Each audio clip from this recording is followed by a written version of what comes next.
is the AM News, and in our first story, Ghana's dream to produce sugar locally has hit a snag because the Commenda sugar factory has been idle for 5 years. The unpleasant news is that the $36.5 million facility is rusting away. Machines have badly corroded and the roofs are badly torn.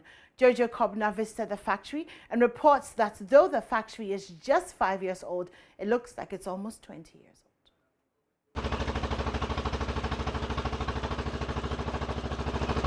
This is the factory that is supposed to be producing sugar for the country, but it has been idle for 5 years. The roof is rusty and worn out. Before we get into the details of the current state of the factory, let's trace how Ghana found itself in this situation. It may sound basic, but Ghana had a dream to start producing sugar locally. Hence the rebirth of the Commenda sugar factory. The old factory, built in 1964, became defunct about 30 years ago.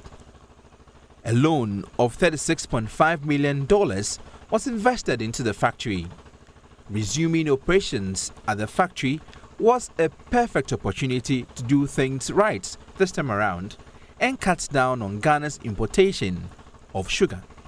So as I speak, every single cube of sugar, every single grain of sugar that we eat here in Ghana is imported from outside. Commenda is going to change that. It is my honor and my pleasure to declare the Commenda Sugar Factory duly inaugurated. Excitement created the commissioning of the sugar factory in 2016. The inauguration of the Commenda Sugar Factory will provide jobs. It is estimated that in full production, this project will provide direct and indirect jobs to an estimated 7,300 people.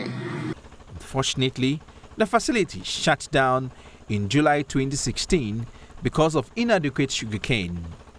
It was due to reopen in October 2016, but never did to date.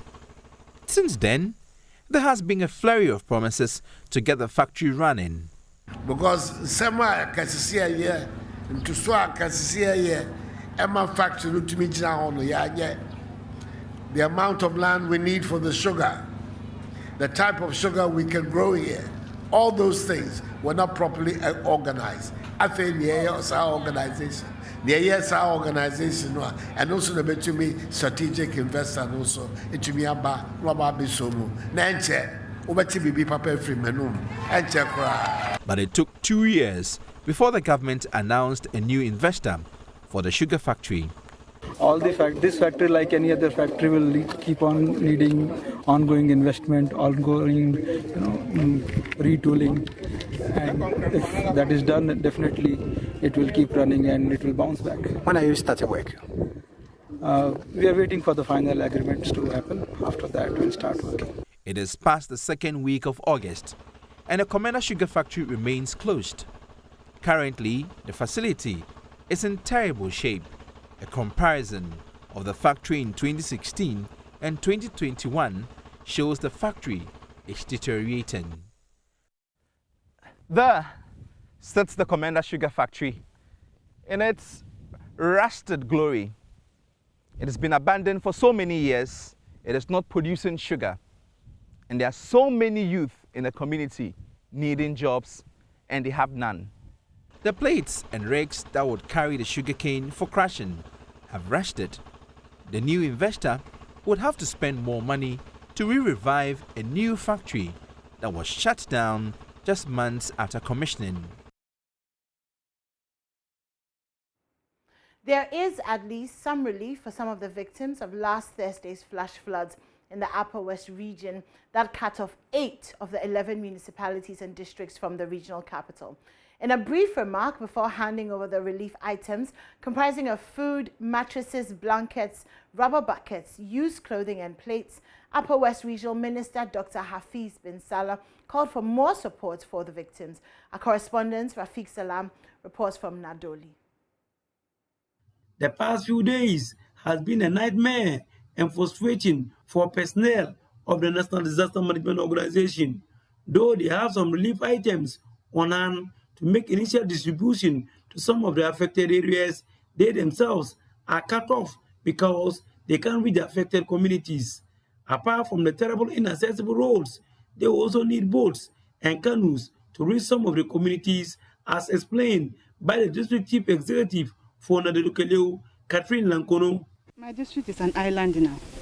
We need boats. Maybe we should consider that because those of us in the low-lying areas closer to the Volta Lake should appeal to regional minister so that maybe the fisheries department or fisheries ministry, for that matter, can consider giving us some boats so that in seasons like this we can use those ones to move, because going towards the western part is very terrible, and then it's only that the boats that we can rely on for now.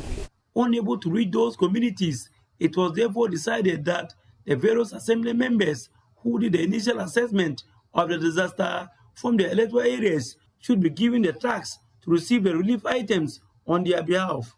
Ahmed Mustafa is the Upper West Regional Director of NANMU. Some of the communities, as we speak now, we cannot go there. And we came to this conclusion because some opinion leaders actually agreed and suggested to us that we should continue to use the assembly members. And they represent us at the local level, whatever that they are going through, but they cannot be left out because of the pain. They are actually looking up to the assembly members to go off the situation as of now. So using them in the same way to get this materials to the people, I think is the best option. And I believe my district directors are equal on standby to assist them in any other guidance such that the people should receive them. Upper West Regional Minister Dr. Hafiz Bin Sali, who doubles as the chairman of the Regional Disaster Management Committee, presented the relief items to the assembly members of the two West Head districts, Nadelukeleu and the Fiema Bure Isa. We are in a difficult period, and we need the contribution of all and sundry for us to be able to mitigate the suffering of the affected persons. We are here to hand over some food items, that is 100 bags of rice, 30 boxes of cooking oil, 4 bales of blankets, 10 bales of used clothing, 30 pieces of plastic buckets, 100 pieces of plastic plates, 200 pieces of plastic cups, and 50 pieces of student mattresses. Our thoughts and our prayers go to our brothers and sisters in the Upper West region. Let's move on now. Bells have played an integral role at many quiz competitions, such as the National Science and Maths Quiz. However, the competition is sometimes faced with confusion over the simultaneous pressing of the bells. Now, what if there's a buzzer that detects the first signal it receives after the system is alarmed, disabling other subsequent presses? Well, on Tech Thursday, Love FM's Kwesi Deborah speaks with Nutifa Fayao Adbeno Ifunam and Dr. Brichum Echana of the Department of Physics at KNUST, who have developed a simple solution. The College of Science, KNUST, is preparing to host the National Junior Science and Maths Quiz Competition. The Department of Physics was tasked to come up with a system that will facilitate some aspects of the quiz competition, where multiple contestants would have to compete to be the first to answer one question. Dr. Brichu Machana is a lead scientist. So the idea is that you have a question that is presented to a group of contestants, and the contestants need to race each other and be the first to answer. And in order to be able to determine who was the first, we decided that we needed to have some kind of technological input. And so when that was done, we came to the department, and then we sat down to decide on what systems were available. They therefore came up with 3 designs to achieve their goal. The first scenario was a wired system where all the devices would be connected by cables. The second scenario was to use a Bluetooth system where we use a Bluetooth technology. And the third scenario was the Wi-Fi technology. The final design that was chosen was a wireless design using Wi-Fi technology. It doesn't require the use of cables, which can be messy to set up. Again, its range is superior to that of the Bluetooth technology. Because the Wi-Fi technology gives you a range of up to 30 meters, 30 to 40 meters indoors, and almost twice that outdoors. So we use the Wi-Fi technology, and so as you see here, this system we've tested it indoors, and it's with the largest rooms that we have, looking at up to almost 30 meters, and you have connectivity.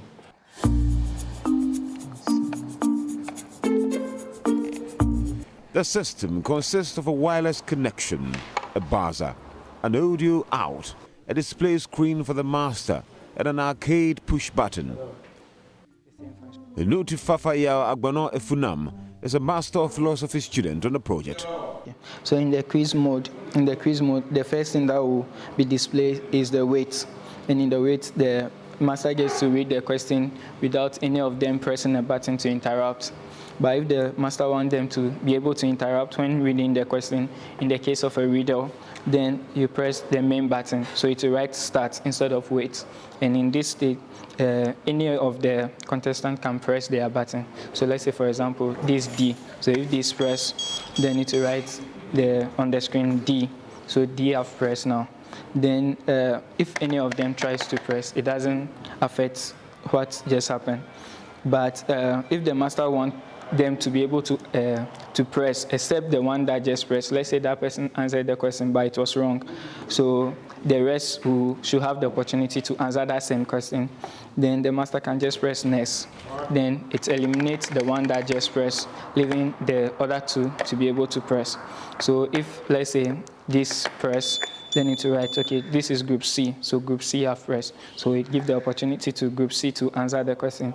If group C answers and they also get it wrong, the master can press next, leaving the last person to press, and then the time to be showing. So if the time is up, you can stop it, or when they answer before that time, then it also displayed how long it took them to press the button. It also has built-in battery level indicator, and battery charging system.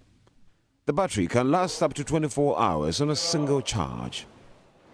When the indicator shows green, it means that you have more than 6 hours for this to last. The maximum is 24 hours. That's a whole day. Reporter for JoyNews, Kwesi Deborah.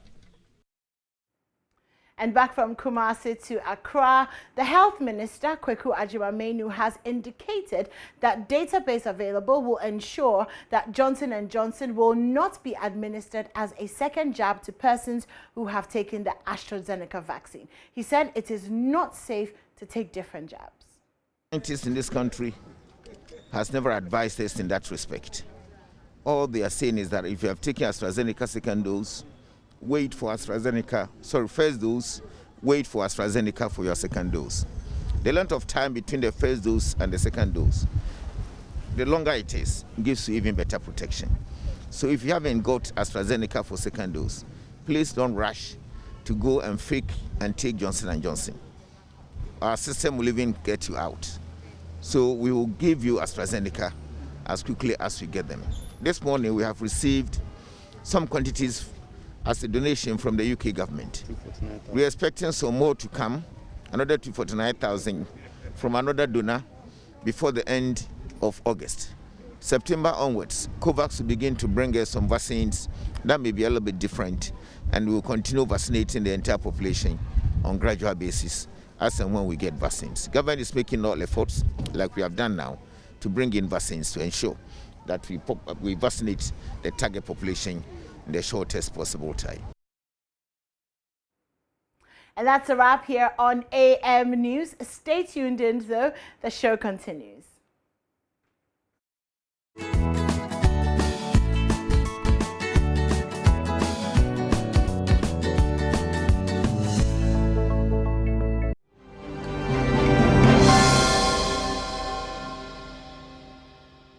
How are you, Israel? I'm well. How about you? I'm good too. Okay. Yes, you look very nice today, showing us your twists. Oh. Echo, have you seen that Israel is showing us his chest this morning? Oh, I'm showing my chest and you are showing what? I'm not showing it. We are talking about your chest that you are showing, your button that is open. Someone should come and button up Uncle Israel for me before I make mistakes during the newspapers this morning. No, you're not going to make any mistakes. I mean, so long as I'm not making mistakes, you're going to be fine. Okay, all right then. So are we doing 11 minutes on the Daily Graphic? No, we're not going to do 11 minutes. Okay. All right, so let's get on with it. The Daily Graphic has on the front page, commitment to fight corruption high. That's President Akufo-Addo. Says President Akufo-Addo has stated that he has not shirked from fighting against corruption and will not retreat in ensuring that people manning state anti-graft agencies acted in the interest of Ghanaians. So he goes, I don't think that any government has mobilized resources to give opportunity for the anti-corruption agencies of the state to function efficiently as possible, as this government has done. It is a matter of record, he added. So the president has had that to say. He was speaking when he met members of the anti-corruption coalition at Jubilee House in Accra yesterday. I'll move to something else he said. He talks about people being guilty before charge. President Akufo-Addo has also said need for all to be very careful of the situation where people who had not gone through due process were condemned and stigmatized as having acted in an improper or corrupt manner. And he also talks about the acting Auditor General. He says he wants to give people time to have confidence in him, and that's why he's still acting. Okay. Then speaking on behalf of the civil society groups, Nanose Bonsu, he said they were worried about the state of corruption perception in the country. He says, we would like to reiterate concerns about the creeping normalization of corruption among the populace and the threat it poses to our development aspirations to move Ghana beyond aid to an economically independent, confident, peaceful, and prosperous nation, he said. And it's true. I mean, people have, there's this perception that there's so much corruption, and corruption has been normalized. It's normal that any contract that government awards, somebody's taking their cut off it. So there's that perception, and it's important that we would work towards it. So hopefully... Work towards fixing the perception or work towards the actual problem? Addressing the problem. Okay. Addressing the problem so that then people don't begin to think that it's actually, the perception actually exists. Okay. Now, UTAG suspends strike, parties agree on milestones. So that's one of the things we're talking about this morning. The Daily Graphic says UTAG has suspended the strike, but UTAG is also saying, not quite, we haven't quite suspended the strike, but we'll get into it. We'll be speaking with the president, UTAG president for the University of Ghana this morning, and then we'll also be speaking with the National Labour Commission so that we can understand exactly what the situation is. Anti-armed robbery squad robbers in shootout, and 250,000 more of AstraZeneca vaccines arrive. So that story we had, it's been in the news yesterday. But yes, the good news is that for those of you who have been waiting for a while now for the your second dose of the AstraZeneca vaccines, we have had 250,000, in fact 249,600 coming in, and it's a donation from the UK government through the COVAX facility. So about 500,000 people still waiting to get their second jab. So half of them are likely to get this now. But there are more vaccines on the way. So let's move on to page 9. It was impossible to stay after U.S. withdrawal. That's NATO talking about the Afghanistan withdrawal by the U.S. And death toll in Haiti's earthquake reaches 2,000. And move on to, let's go to the page 16. The 250,000 doses more of AstraZeneca vaccines arriving. It's there, the story that you can get the paper and read the details. Public sector workers protest. Yes, so public sector workers hit the streets yesterday, and they're protesting what they say is an inadequate increase in salaries offered them by government. They want more, and they cite the case of the Article 71 office holders and say if they're getting so much, then they also deserve a bit more. But that's why we're asking you this morning on social media, that because we spoke with one gentleman who said the daily bread doesn't take you anywhere. No. By 10 o'clock it's finished. Right, So we're asking you on Facebook and our social media handles, we're asking you to tell us how far your daily bread or your daily bread or wage takes you and what you do to make up for the shortfall. And in politics, guide government to tackle challenges. Mama urges traditional authorities and delay in appointing MMDCEs affecting assemblies. That's an NGO speaking there. The NPP is holding its constituency annual delegates conferences on Saturday. So the story in the page 18, on page 18 of the Daily Graphic.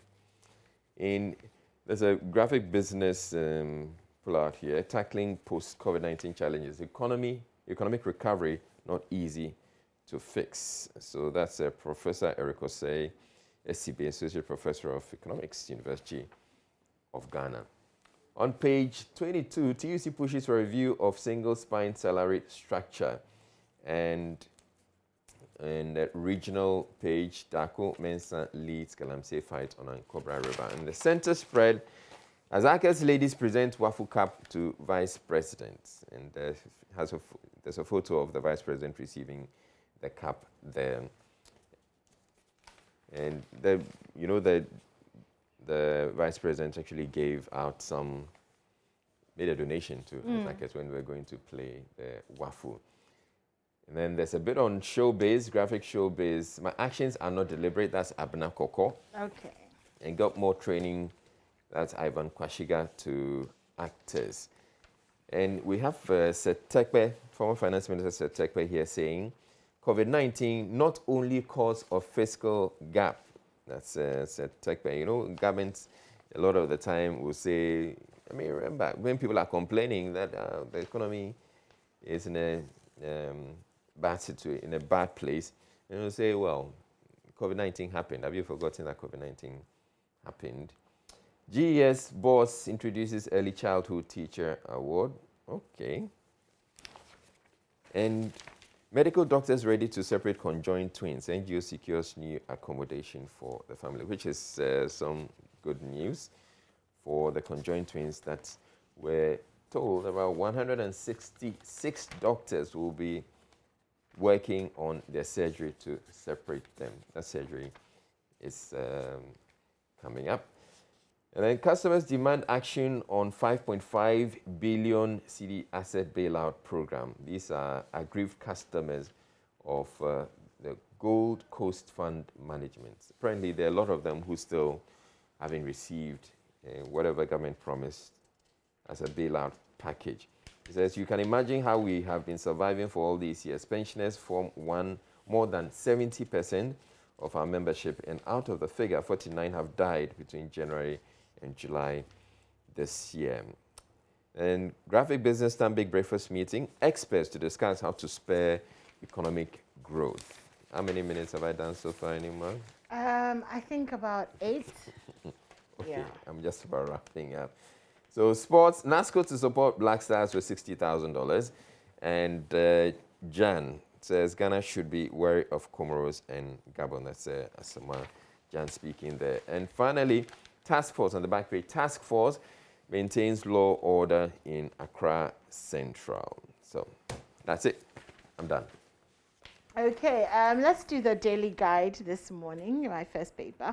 Agenda 111 ruffles NDC, Mahama Christ Wolf, 249,600 doses of AstraZeneca land. It always is interesting for me, the numbers of the doses that come. Okay. 177,690. 249,600. Like, how do they pick the figures? Because you could just have sent 250,000, right? Yeah. Or 180,000. It's actually an estimate, really. So the 250,000 they're talking about, they may end up actually getting 245,000 doses out of it. Because it's always an estimate. It's just interesting, the figures. $36 million meter fraud uncovered. Bust awarded $39 million contract without approval. Oh boy, that's a report in the Daily Guide. Let me do some international stories. Anti-Taliban protests spread beyond Jalalabad over Afghan flag. That's Jalalabad. Jalalabad. On page 5 of the Daily Guide. Nigerian governor urges civilians to arm themselves. Haiti earthquake death toll reaches nearly 2,000. Remember that there was an earthquake in Haiti, and then there were floods as well. Tropical storm. Yeah, tropical storm. So tough times out there. Okay, let's move to the middle page of the Daily Guide. Some entertainment. I don't judge secular artists' lifestyle. That's according to Empress Gifty. Miss Ghana celebrates Miss World pageant at 70. Sarkodie has landed in Nigeria with his No Pressure album. And Madonna celebrates her 63rd birthday in Italy with her boyfriend and kids. She has 6 kids now. Okay, SMEs' participation in digital transactions will boost economy. Ex-factory price inflation records 8.4%. NCCE presses COVID alarm button. And Josephine Nkrumah, who's the chairperson of the National Commission for Civic Education, has urged traditional authorities to take full responsibility for protecting their subjects from the ravages of the COVID-19 pandemic during cultural festivities. Some worrying news: COVID-19 undertakers have suspended burials. They're saying that they don't have enough resources, so they don't have the PPEs that they need. They don't have the hearses that they need.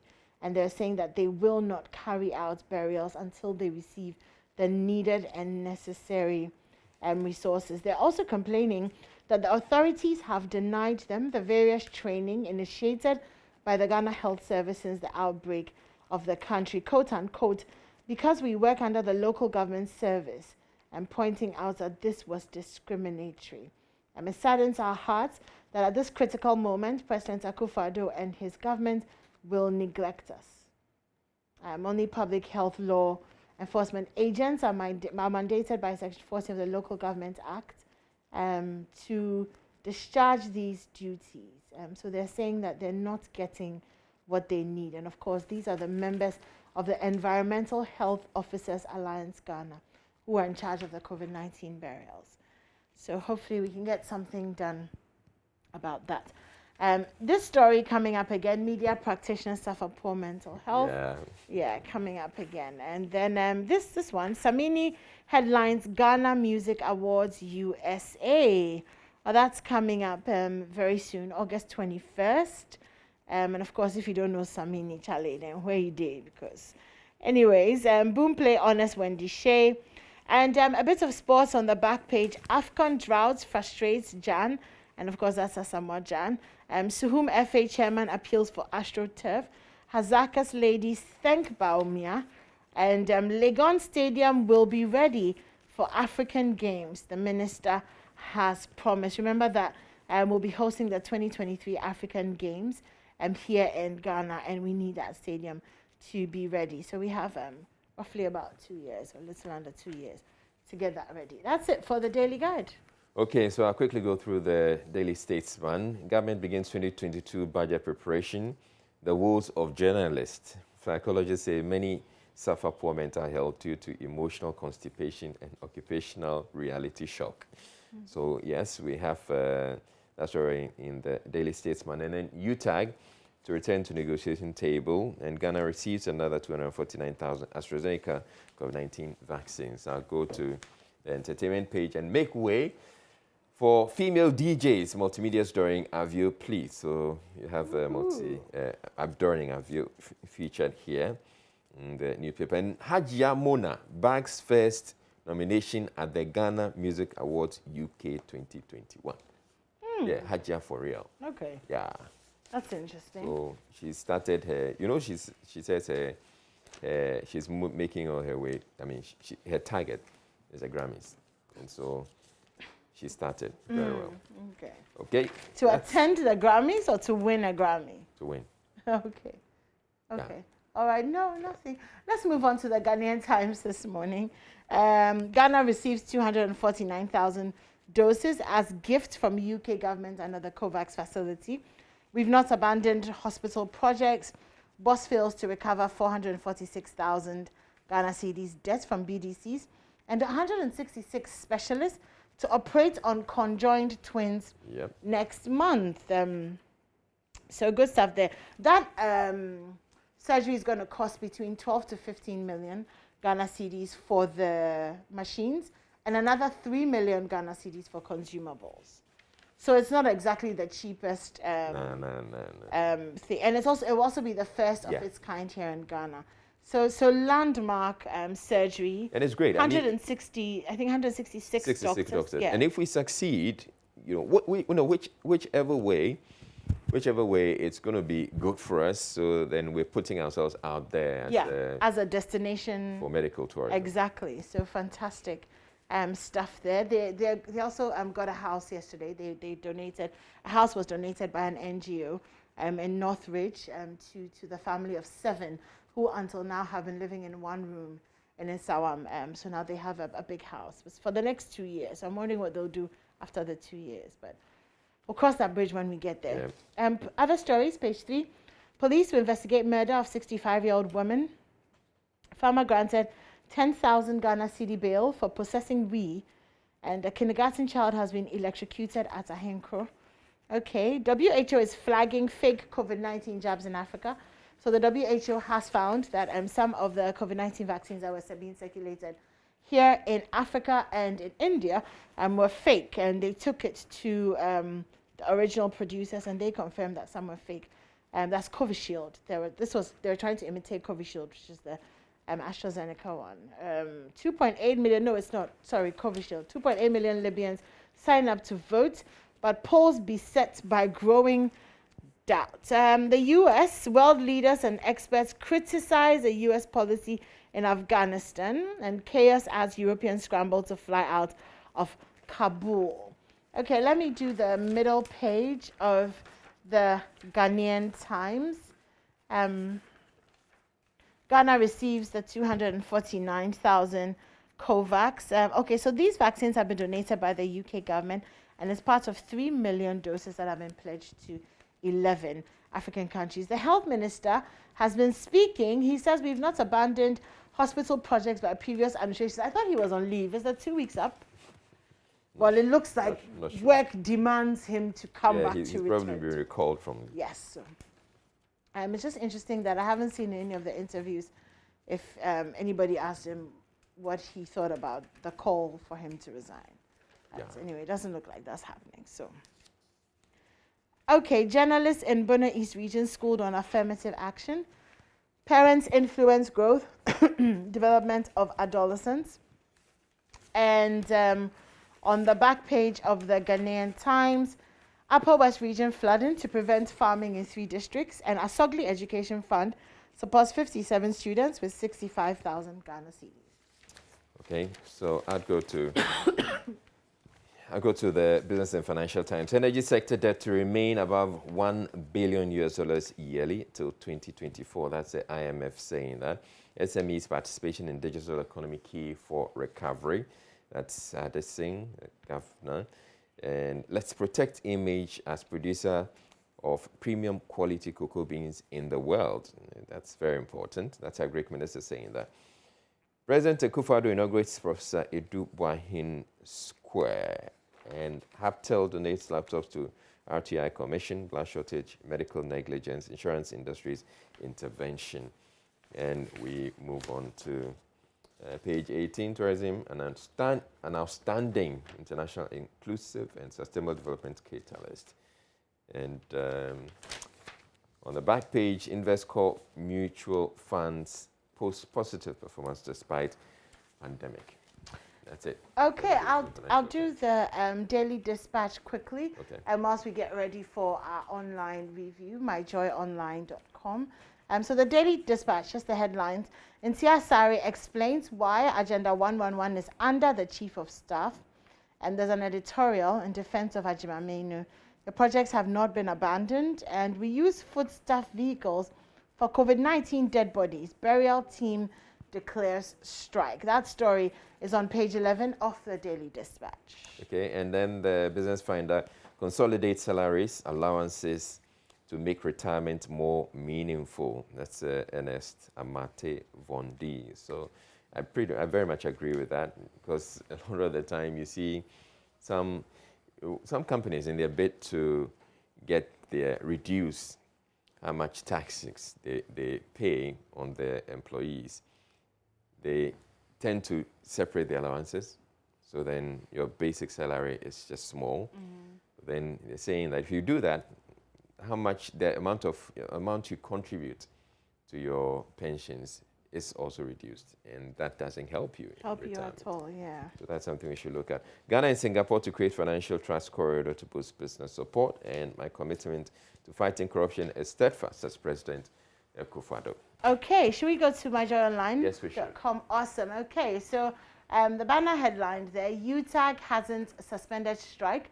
The decision will depend on steps taken by the NLC and Employment Ministry. That's according to Samuel Kuban.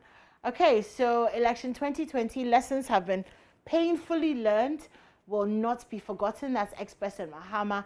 Government to fund Agenda 111 project explanation is not enough. That's according to Bright Emisa. There's also the full details of the Agenda 11 project. You can find that 111. You can find that on My Joy Online. Commenda Sugar Factory, a rusting investment. Brought you that story on the AM News. My commitment to fighting corruption is steadfast. That's according to El Presidente. Retract my purported expulsion from NDC. I remain a member. That's Koku Anido to Asiedu Nketia. And that's about it for My Joy Online this morning. Of course, you can get more news, entertainment, business, sports, and you can also listen to live TV or radio on My Joy Online. All right, so we're done with the news review and we're going on to sports in a bit. But as we've been telling you this morning, the conversations we're having, first we're going to be talking about UTAG and their strike action. What we know is that though they haven't suspended the strike, but there are conversations. They're making some headway. There was an MOU that's been signed, and they're saying that the UTAG is also saying, hold on, if you want us to call off the strike, you have to withdraw. The NLC would have to withdraw the court case, and then we can sit down and negotiate, because you can't be negotiating and being caught at the same time. So we're going to be having that conversation. We're speaking with the NLC, and we'll be speaking with UTAG as well. So do stay tuned in for that. And then we also have Healthy Thursday. Yes, we'll be talking about your spine, your back, everything to do with staying healthy in terms of your back. So that's it for Healthy Thursday. I'm looking forward to learning about that. I'm looking forward to the minimum wage conversation as well. So the minimum, how far does the daily bread go? The daily bread. The guy says the daily. Did he say daily bread? The daily doesn't bread. cut. 10 o'clock, Charlie. 10 o'clock. So we'll have that conversation. But you can start by interacting with us on social media, because we're on Facebook, Instagram, and Twitter. So let us know, how far does your daily bread go? Is it enough? And if it's not, how do you make ends meet? What else do you do? What are your pa movements? Yeah, we want to know about those ones. We also have sports and showbiz. Actually, sports coming up right after. Will you share your papa moves with them? No. Or you're not going to tell? No. What you do? No. They need to know so they can pick You want to know. This is your own personal sabi, Israel. Davi. Anyways, we're going for a break. When we come back, we have some sports, but we will be back soon.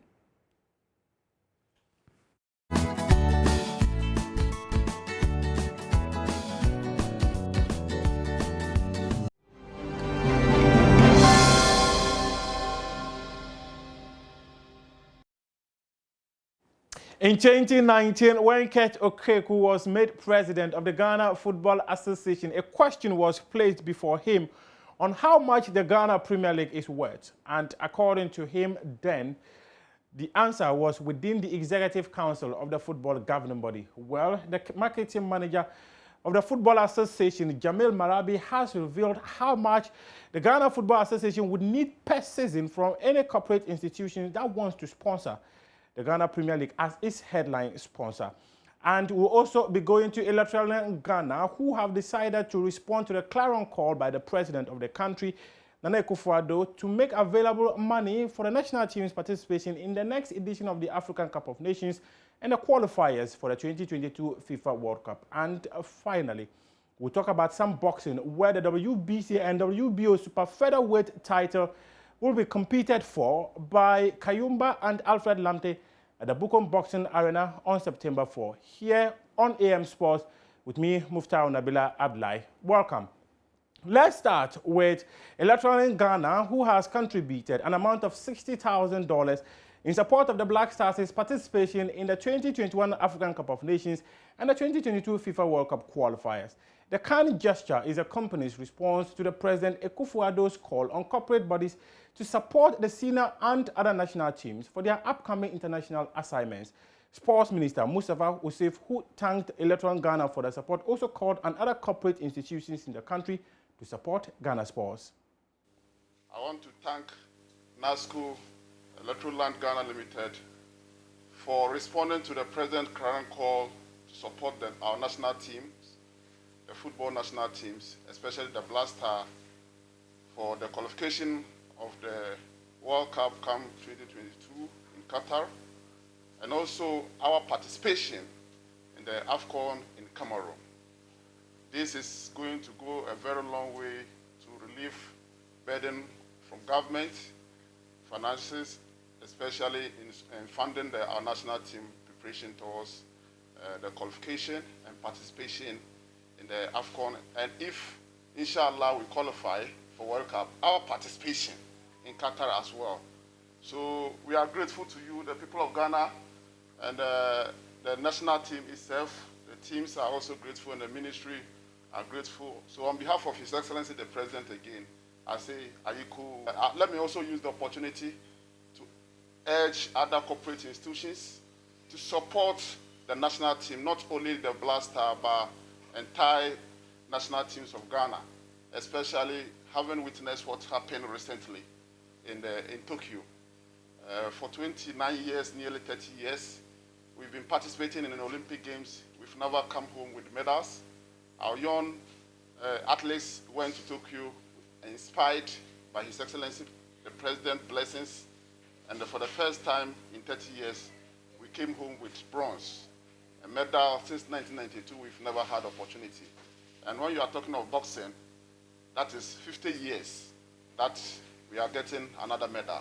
So let me take the opportunity once again and call on corporate institutions in Ghana to invest globally across the world. Government alone cannot invest in sports. Corporate institutions, multinationals, have to come into everywhere in the world. Corporate institutions and local land and other institutions have shown the way. So those who have not joined the drive should quickly also join the drive in supporting our national teams to lift our flag high wherever competition that we have. And talking about wherever competitions that Ghana is going to participate next year, there's going to be the Africa Cup of Nations. And former captain of the senior national team, Asamoah says that the Black Stars have got no option than to win the next edition of the competition to be staged in Cameroon. Jan, who captained the senior national team between 2012 and mid-2019, wants his teammates to end the country's trophy drought. Yeah, we're expecting a good tournament, of course. It's a big moment for Africa. When you talk about African Cup, every African is ready for this event. And we are also ready here. And we cannot wait for this day because it's very, really important event for Africa. Yeah, nothing at all than to win the cup, because since 2008 we've been always in the semi-finals, and now I think everybody is tired back home. Everybody wants the cup. It doesn't matter the performance or anything. We just won the cup. We've got a young team, but we'll see how it goes because other countries are also coming to win, so everything will depend on us. And still on the Black Stars, a former defender, Sam Johnson, who was a member of the national team, has called on the Ghana FA to disband the agencies set up at the FA to have their players in the national team. Else, the country will have a poor showing at the Continent's Football Festival. Speaking on Joy Sports today with Nathaniel Arthur, he noted that it's been disappointing for the country to have gone nearly 40 years without the AFCON title, and the current system does not give any hope. It's very, very sad that Ghana, for 40 years, it's too long. It's very, very long for Ghana not, be able to, win trophy, you know. So this is the time we have to put everything aside. And I'm always saying this thing that people don't feel like, you know, there's a lot of changes in our football right now. There is a lot of agencies in the football right now.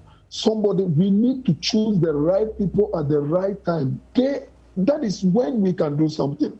Because all this time that we are doing where we are doing this, we are calling the people that deserve to be there. The people that deserve to be there. And if we keep doing that, then something can come up. Because if you look at the squad that went to the finals, you can't take anybody out from that squad. You can see what is going on. After that, what is next? You know, and we are bringing this agency thing, and it's covering our football. And especially, I'm always saying this, and I'll say it again: the journalists, the media, those who love football, they don't talk about these things because they also have friends who are doing these things. And until we stop doing those things and do the right things, somebody will be asking before, is this thing not there?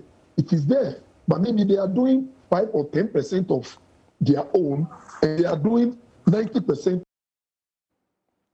And to some Ghana Premier League news now, and marketing manager of the Ghana Football Association, Jamil Marabi, has revealed the football governing body would need not less than $3 million a season to successfully run the Ghana Premier League. According to Jamil, any figure below that would be undervaluing the FA's most prized competition. Looking at it from far, I mean, when did we start the league? Sure. And how quickly do you think humanly possible it is for us to achieve and get the kind of millions of dollars we want? We just finished one league, okay? So we do have people who want to sponsor the league, but it's not to the amount that we want. So do you think that we can accept $100,000 for the season? Thank you very much. We can't. We can't accept 200. We can't accept 300. We can't accept 500. If we accept 500, okay, so then we need about 3, 4, or 5 sponsors together, bring in 500. Then we can run the Premier League. But we can't just take one sponsor giving us 500,000 or 300,000 or 200,000 and accept it. We can't, because we will devalue our product. And we believe that the Premier League is of that stature where we need 3 million minimum. If we have done our budget, we have our numbers. Minimum what we need is 3 million to assist the clubs, and then the clubs can get their own personal sponsors, you know, to support them. But that doesn't mean that we're not working. We're still, working hard to try and get the money that we need to assist our clubs. To some boxing news now, where President of the Ghana Boxing Authority, Abraham Kote Nukwe, and WBO Supervisor, Samuel Captain, are confident Alfred Lamte will win the WBO-WBC Super Featherweight Youth Belts to be fought for on September 4. The duo believes that the quality of Lamte puts him shoulders above his contender, Eddie Kayumba. Yes, you can see if we have a youth-weight title first, that is going to fight in Ghana, it's a credit. I remember when the WBO Global also launch, it was Ghana that they fought the first one, that is Emmanuel Tego. And we are always lucky because we have Mr. Samuel Captain, who has been working hard for us. For me as a president, I'm happy. I told you I just took office and I already have a WBO African title. And I'm sure with Lamte that I'm going to keep these 2 titles to my credit too. So I'm just an happy man. Yes, I'm a happy man. Now, tell me what convinces you so much about Lamte and his craft. Well, Lamte, I know his team. I've been visiting them. This is a disciplined boxer. He's one of the guys that GBA is paying attention to. So we are 100% sure that he's taking the 2 titles for Ghana boxing. I've managed to catch up with the WBO Supervisor for Africa, who previously was a president of the Ghana Boxing Authority, Mr. Samuel Captain. You've been pushing very hard for a lot of promotional activity. Yeah, it is a big venture for Ghana as a whole. And this youth world title, which is going to be fought in Ghana. And I wish Lamte to win the title.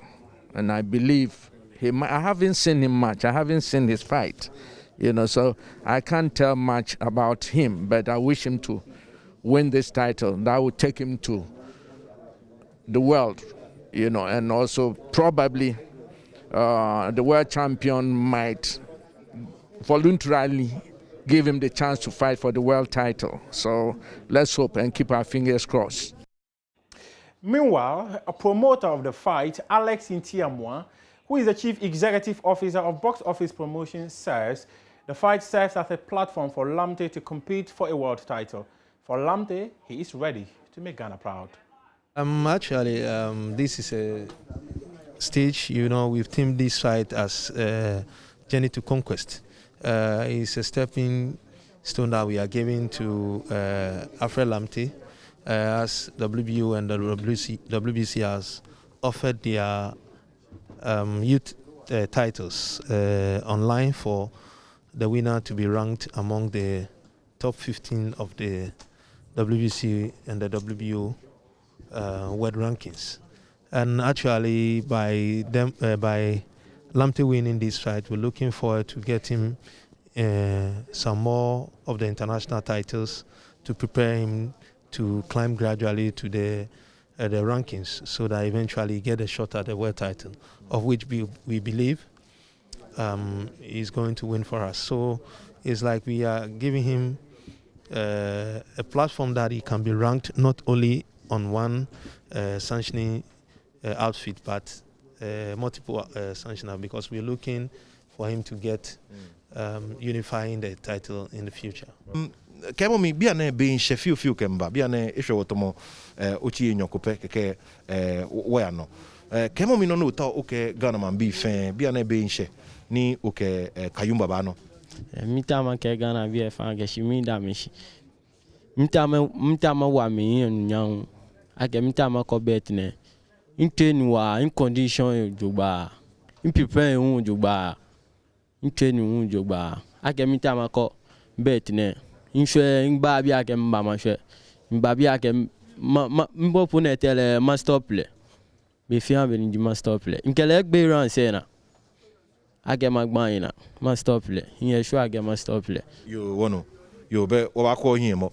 All right, so Alfred Lamte is just saying that he's grateful that he's gotten to this point in his career, and he says that he's not coming in to joke. He's assuring all Ghanaians that he is going to deliver for them, and he is going to stop his opponents. So there it is. It's the man I just spoke to, Alfred, and Idi Kayumba there at the other side, and they are fighting for the WBC Youth Super Featherweight title and the WBO Youth Super Featherweight titles. Come have a look at them. There we go. This is the WBC Youth Super Featherweight title, and then this is the newly introduced WBO Youth title, which is being fought for the very first time in Ghana. So a lot to do as we build up to this bout, and trust us to bring you all of the massive coverage on all of our platforms, on Joy Sports, on Joy News, and on Joy Prime. My name is Nathaniel Atto, and I have love for sport.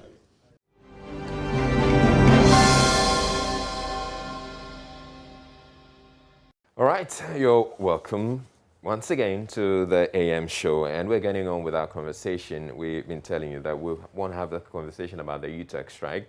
We know that there's been some headway, but we'll try and understand the details of it, and we'll be joined by the president of the University Teachers Association of Ghana, the Legon president, University of Ghana president of the University Teachers Association of Ghana. If we do have him, we probably can get on with the conversation now. All right, so good morning to you, Dr. Samuel Nkuban. Good morning, and good morning to our viewers. All right, thanks very much for making time to speak with us. So we know that there's been some headway as far as your strike is concerned and the negotiations you've been having with the National Labour Commission. Can you please bring us up to speed on that? Thank you very much. Yesterday we had a couple of meetings, one at the Ministry of Education. It was at the instance of the Minister of Education, and also the Deputy Minister in charge of Employment and Labor Relations. And ultimately, the agreement is that we have a responsibility to get back to the negotiating table so as to be able to get UTAG members what it is that we are asking of government to do for us by way of our conditions of service. And so two things also party to this, that the NLC had taken us to court for declaring the action we declared, which is withdrawal of teaching and related services. And so UTAG's position is that we cannot be in court whilst we are on the negotiating table. And so it was as though going to a negotiation with a gun at your head. And so it was the case that government had a responsibility through National Labour Commission to see to it that at least the court processes against UTAG are withdrawn or discontinued. Thereafter, we also had agreed on a roadmap within the 1 month period to conclude negotiations on outstanding issues. And so if these are done, UTAG also has a responsibility to begin some initiatives towards suspension of our action, which is withdrawal of teaching and related services. And then we can get back to the negotiation table. By way of the roadmap, we have given ourselves within 1 month, effective 23rd of this month, to try and resolve all outstanding matters regarding our conditions of service. And so today is when we are going to go to court for hearing. And it's our expectation that if that goodwill is extended by virtue of this continuation of the case, then of course, as for the roadmap, we already have agreed with the ministry or the government side as to the period within which we have to do that. And so if all of these things happen, then UTAG, of course, would also have to show the goodwill. Reality is that even by law, we cannot be on strike whilst we are negotiating. Yeah. And so if these premises are cleared, the understanding is that we would also have to suspend our action within the period of the 1 month when negotiations begin. Let me quickly add that we have gotten to this point because of the way government treated us by virtue of either not showing up for some of the meetings or that they bring people who do not have the gravitas to be able to engage us effectively and make commitments that are binding on government. And in the roadmap, we have indicated clearly that these are the things that we do not expect to see in the 1 month that we've given ourselves to engage. And so we expect that if they call us for a meeting, they will be there on time. They would be, everyone or every stakeholder will be represented. And also that they would send people who have the capacity to be able to make commitments that are binding on government. And so if we all exhibit this good faith, the hope is that within the next 1 month, we should have cleared all of these hurdles and be back to our usual activities.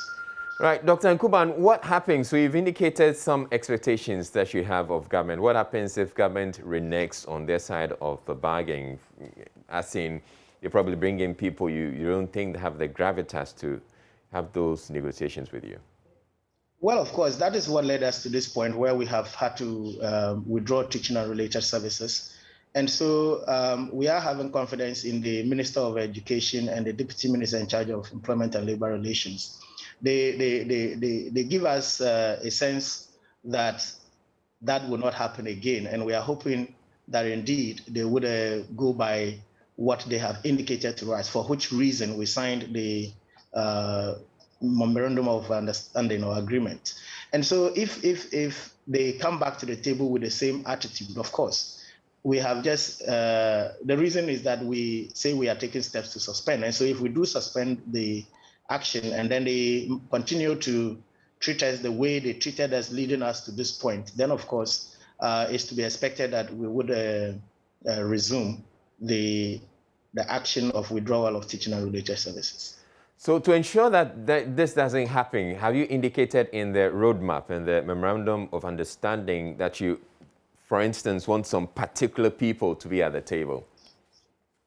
Well, what we indicated basically was that they needed to have persons who have the gravitas to be able to engage and to be able to make commitments that are binding on government. There is no specific mention of individuals, but of course they understand on the side of government, the stakeholders who are involved: Fair Wages and Salaries Commission, Ministry of Employment and Labor Relations, Ministry of Finance, Ministry of Education, with VCG in attendance. And so all of these persons, many of the times that we've had meetings, the issue had to do with the Ministry of Finance and Ministry of Education literally not showing up. But in many of the times, we do have the Minister of Employment and Labor Relations and his deputy, the Fair Wages boss, and VCG always present. And so I'm pretty sure that government side will do their homework, and that when we begin having conversations, we do not get to the point where we have to go back to where we are at the moment by virtue of suspending our action. Now, you're also indicating that you calling off the strike will be dependent on what happens in court today, as in the NLC withdrawing the case. So is it automatic that immediately you get to court today and the NLC says they've withdrawn the case, we can expect that the strike will be called off, or you'd have to convene with your members again to decide whether you want to call it off? Well, generally, we would have to convene because it was our general members who gave us the mandate to declare the withdrawal of services. And there are several platforms on which we can reach out to our members to indicate that this is how far we've come, and by virtue of some goodwill and commitment from the side of government, we should also meet them halfway so we can get back to the negotiating table. Of course, it's at the negotiating table that we can get what it is that we want and what we deserve. And so I'm sure our general membership would appreciate the efforts that leadership has put into getting us this far.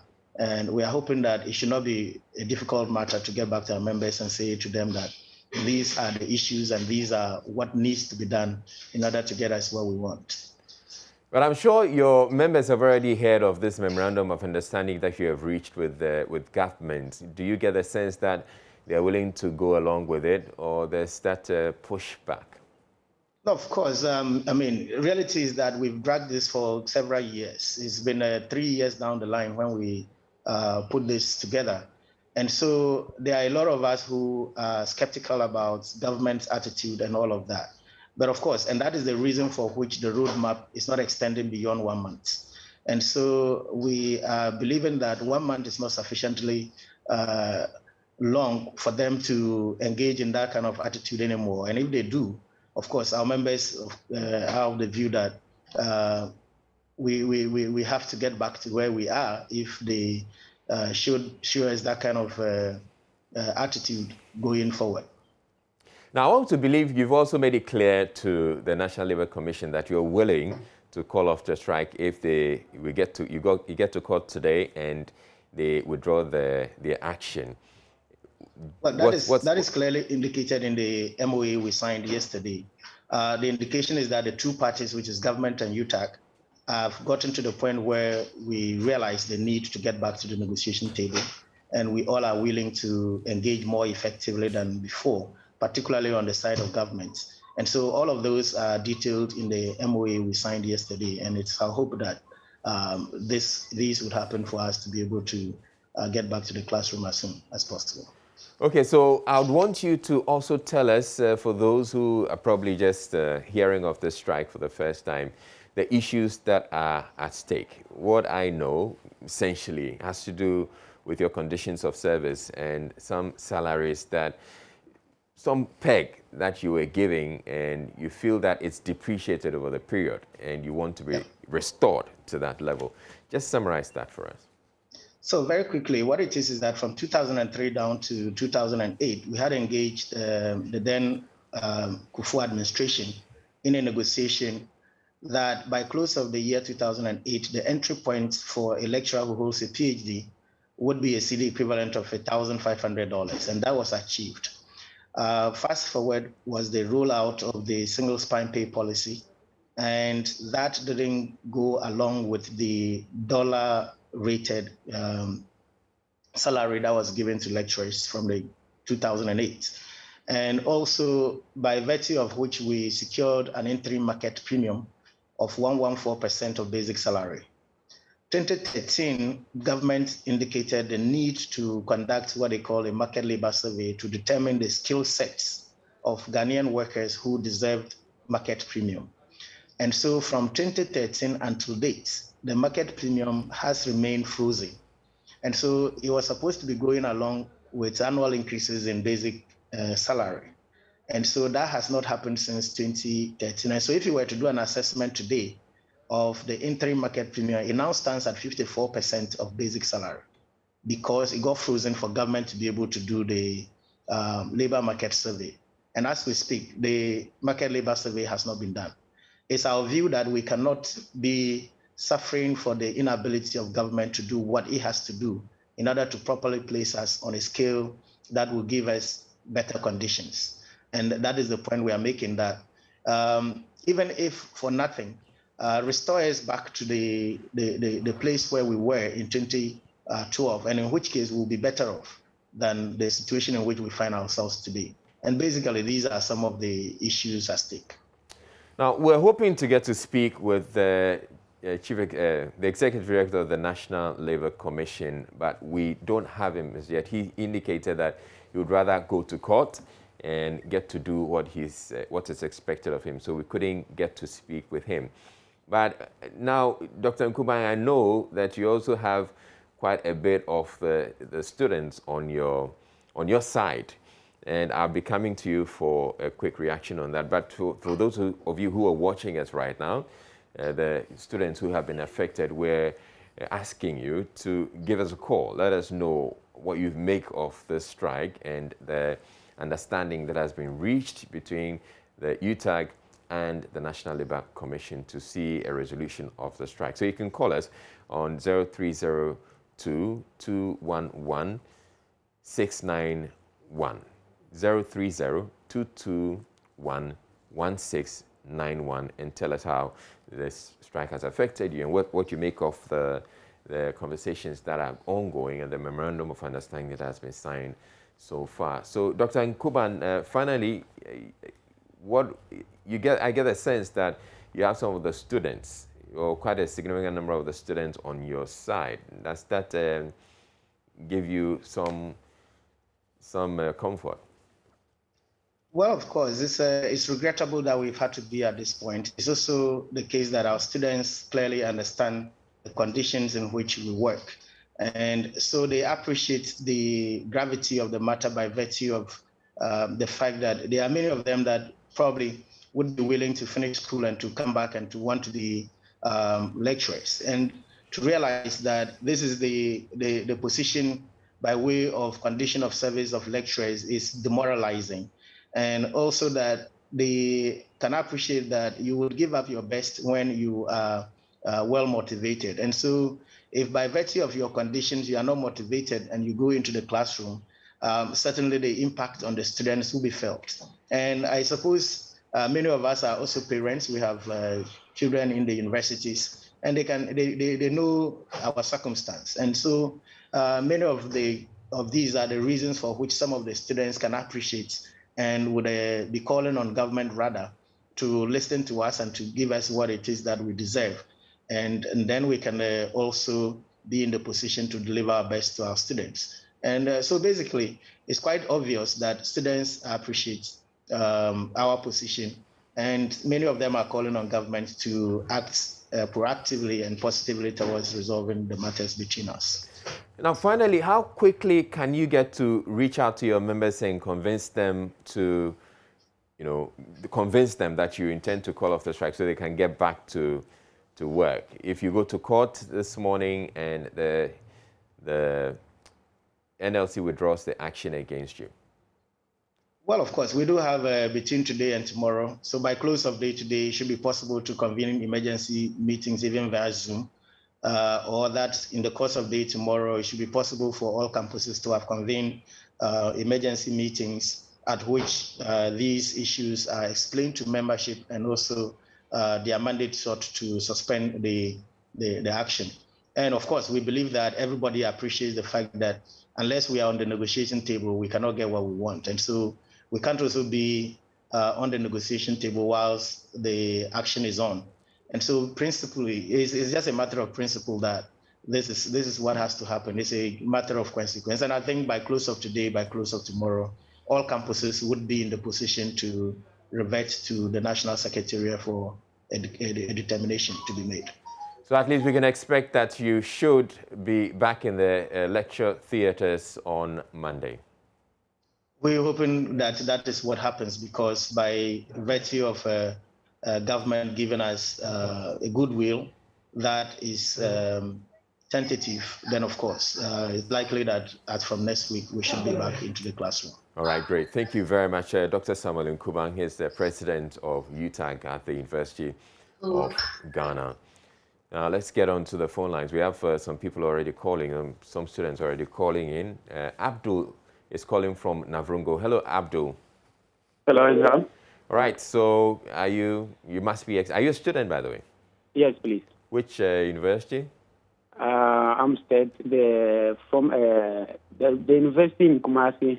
I think the one, it was called University of Education Winneba, Kumasi campus. Okay, so how has this strike affected you, by the way?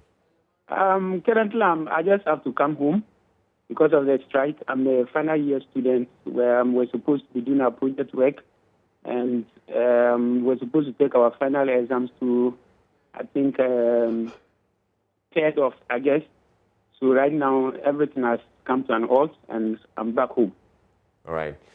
So, well, you're hearing from Dr. Samuel Nkubang, and they're indicating that hopefully Monday they should be calling off the strike. You must be excited by that.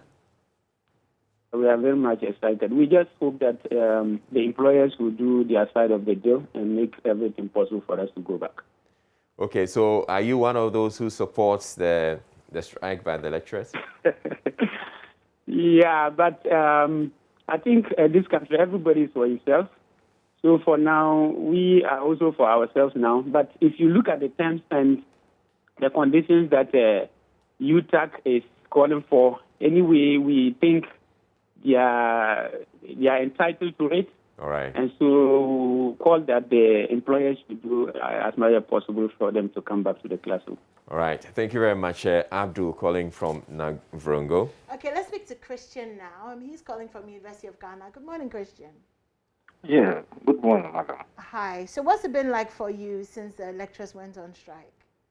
Oh, it's been very tough on campus. You know, most of our friends are going home. We are also stranded here. And the very, very important thing is that our project works are on hold. And we have invested so much in it. And our lecturers are not minding us. Like, we are very stranded. We don't know what's going on. Christian, can you speak up for me a little bit? Yeah, I'm saying that it's been very, very bad for us on campus already. And we don't know when we are resuming.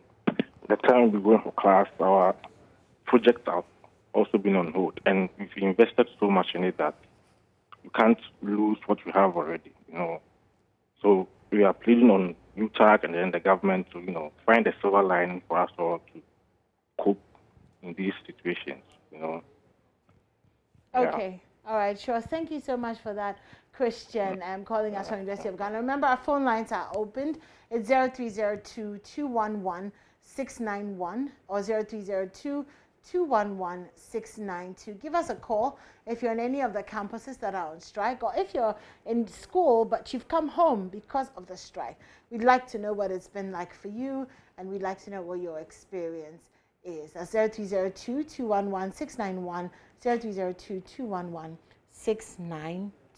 Yeah, but it's also quite encouraging that you hear the UTAG, University Teachers Association of Ghana, so also indicating that, or prepared to show some goodwill by deciding that, all right, we know that, yes, we're on strike, we're entitled to what we're asking for, but yes, let's also give the NLC the benefit of the doubt. Exactly. Let's get back to the negotiating table. Okay, well, we're joined by the acting SRC president for the University of Ghana, Kwame Amu Tofianko. I hope I got your name correct, Kwame. Yeah, that's my name. Okay, all right then. And he is joining us from the University of Ghana. Kwame, so what has it been like for you guys since your lecturers have been on strike? Well, a very good morning to you all. I think the situation has been similar to what is happening in other tertiary institutions. For us as the SRC, what we do is to speak for our students, not for UTAG or government. I think at this point in time, our students have been left in a state of dilemma because I don't know whether I've been following the development in the University of Ghana. On the 3rd, I wrote to the school's management for them to come clear on their position. That is where they communicated to students that examinations would be suspended despite the fact that the school will still be opened. If you have to check the academic calendar and the examination timetable, I think this Sunday would have been, this Sunday or at least Monday would have been the day that our examinations should have ended. And as it stands now, there hasn't been any formal communication with respect to students' next move. Our major challenge is with students who have tenancy agreements with the private hostel managers. When it comes to UG, we have the private hostels and we have the traditional ones. With the traditional ones, like, these are owned by government, so there could be some kind of gentleman agreement with the school's management and the whole masters and auditors. I mean, we belong to the same institution. But those in the private hostels, that is my major challenge, because the private hostels do not house just University of Ghana students. They house students from other neighboring universities or universities within the East Legon community. And the agreement was such that at least by the 23rd or 22nd of August, they should be able to, they should be parking out. Now here lies the case where students have been on campus from the very first day the school resumed to date. We have not written our examinations. There hasn't been any communication as to the next step students should take. And we don't know whether these private hostel managers will be willing to accommodate our students on a pro bono kind of thing. And these are the major challenges that we are currently facing. And yes, that is what is happening on UG campus. Okay, so let's talk about academics, for example. Can you just walk us through the point at which you were in the semester when the strike began? And also what it's been like for you guys. I mean, leading up to exams, there's so much stress, there's so much learning. And, you know, all of a sudden, all of that is up in the sky. You know, how are the students coping? What are they doing, you know, to keep their heads above water? Yeah, I think the challenges have been very much, I mean, the impact has been very much deleterious, considering the fact that the strike was called during a period where we had, I think it was supposed to be our revision break period. Most students at that point in time were trying to, you know, catch up on the lectures they missed out because UG had rolled out a modular system that was facilitated through an online, an online teaching and learning platform. So the challenge has been there. Of course, we spoke with the various department executives to try and organize some tutorial sessions for students whilst our lecturers were on strike. But I mean, considering the fact that this has taken place for almost 2 weeks, I think right now what students want with respect to academics is a formal communication with the school and the next steps they should take, because I guess it's coming to an end very soon. Yeah. Okay, Kwame, you said the impact has been deleterious. What does that even mean? Deleterious. Deleterious, actually. Deleterious. I mean, it's deleterious. Yeah, it's more or less like it's been. Hey, this morning you've come with big English. Wow. Boss. You guys. I'm from Legon. I mean. I'm at Legon. All right then. Okay. Really? Yeah. Causing harm or damage. Please, our word for today is deleterious. DELETERIOUS. Deleterious. It means causing harm or damage. Courtesy and sponsored by Kwame Fiako, the acting SRC president of the University and then he goes of Ghana. Like, yeah, I'm a Legon. I'm a Legon, yeah, of course. Legon boys, yes, Charlie. Anyways, back to the conversation. So the tutors didn't organize these tutorials for you. Some of the students have gone home. Some of you are still in school. Are you ready for the exams? Because the way the conversations are going, it's looking like there might be some light at the end of the tunnel. So where are your heads at in terms of getting ready for exams, picking yourselves back up, you know, and just diving straight back into finishing up the semester? Yeah, I think the readiness of students is there.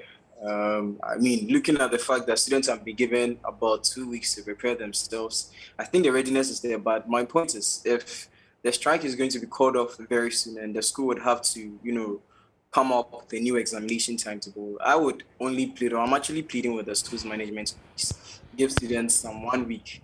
I understand that you've actually given them enough time to prepare themselves, but they should equally understand that the challenges to some extent made students, you know, take the attention of academics. That is why early on I indicated that they were in a state of dilemma. I mean, it has its own psychological effects. There are some local students that I think they are supposed to move outside move outside Ghana to pursue their academic activities. But of course, the strike has made them remain on campus. So to say that students are ready, that is actually true. But I'm actually looking at maybe at least a week for students to prepare themselves before we start the examinations. So at any point in time, if the school decides to come up with a new timetable, I believe there would still be at least a week. I'm not certain about that, but at least a week for students to prepare themselves before they can start the examinations. All right, thank you very much, Kwame Fianco. But don't go yet. We want to reach out to some of the other students from around the country. Haruna is calling us from Mampong. Hello, Haruna. Which university? The University of Amstead, formerly UTAG, Mampong. All right. So what's it been like, this strike been like for you? It's terrible. It's terrible. I was hoping you were going to sponsor another word of the day. I know, right? No, please. But just to share a little experience about this strike. All right. Yeah. I can tell you that it's just been frustrating. We were supposed to take our exam on the 2nd of this month, that was August. And the strike also started on the 2nd. So as to date, we've not had any conversation from the authorities as to when we are writing the exam, what we are doing. We students for now, we cannot even learn because it's like there's something in there that the kind of poster we were having to write the exam, that kind of deal has been taken off from us. Yeah. So now we are very confused. And even as of now, if they call off the strike today and said we should come back and write the exam, I bet you most of us are going to suffer through it because all of us, I think it's left with some few people who are still hanging around Mampong thinking that the strike will go off, then maybe they will call off the strike and then tear up. All of us, many of us have gone home. And when we go home, if you call any of the students, what are you doing? How you study? Said, no, master, I can't study again. No. I'm just confused. All right. So Haruna, essentially you agree with Kwame Fianco when he says that the students probably need about a week to prepare for the exams after the strike is called. Exactly. Maybe more than a week because me per se, since that the strike up to now, I've not opened the book. All right.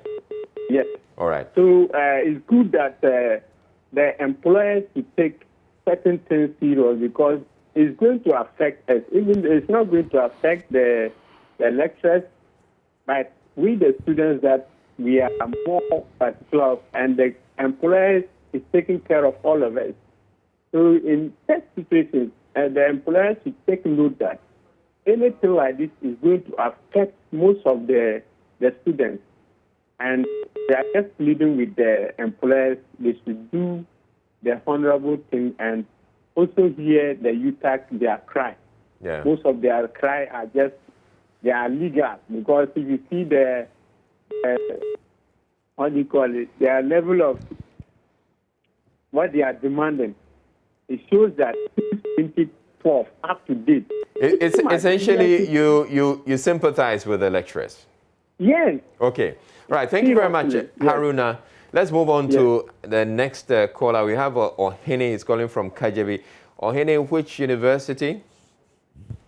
UCC, please. All right. So you tell us the story of UCC. Honestly, the situation is getting worse. It's not just bad, but more than bad.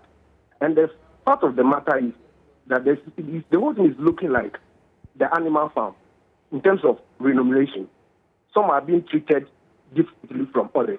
There should be a positive way of dealing with workers, and that will solve all these problems. But the perturbing part of the whole story is about the journalists, some of your journalists, the way they report. Yesterday's organized labor demonstration was a genuine demonstration. But I was just watching TV, and honestly speaking, the journalist who was following the demonstration was rather interested in people not going to work instead of the substantive issue that was at stake, salary and remuneration. But the journalist was not interested in the issue, but rather victimizing the demonstrators for not going to work. And when I look at things, I get a bit worried because it's becoming a terrible that people are demanding for each practical issues, their issues, but journalists report it as if the people are rather at a wrong stand. There should be a way of reporting to make government aware that things are not good in this country.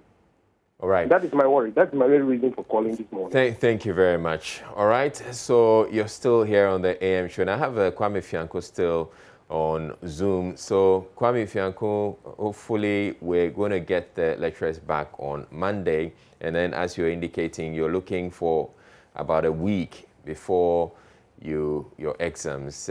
We also have Dr. Nkuban still on Zoom with us. So Dr. Nkuban, what do you make of the comments that we've heard so far and the suggestion from Kwame Fianco that probably the students will need about a week or more to prepare for the exams? Basically, I would say they are genuine concerns. Reality is that the situation is such that if you were a student, you may not be motivated to even lift a book, like one of the students said. Yes. And so the dilemma as to what happens next and when are we starting and all of that. So, of course, also the thinking that you have scheduled some stuff ahead of you and that you realize very clearly that you are not going to be able to meet those timelines, it can be disturbing. And so for me, it is a good call to ask for a week of intensive revision, either with the lecturers or so that at least their minds are tuned back to academics. I can guarantee that a lot of them have gone home. A lot of them have been away from their books for the past 2 or so weeks, nearly 3 weeks down the line. It's a good call to ask for a week of revision before they get into exams properly. All right, thank you very much. And you must be proud of your student, Kwame Fianco. He dropped the word of the day, deleterious. He says that's yeah, it's very much so. He's actually in my class, and so.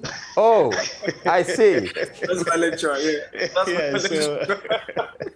So we have. It's good to have met on your platform. All right, great. Okay, thank you very much. Since the strike, we have not met, so. All right. Thank you very much. And you both have a wonderful day. Thank you for having us. Indeed. Oh, interesting one there. No, I'm not going to be mischievous, Israel. Okay, good. Okay, yes.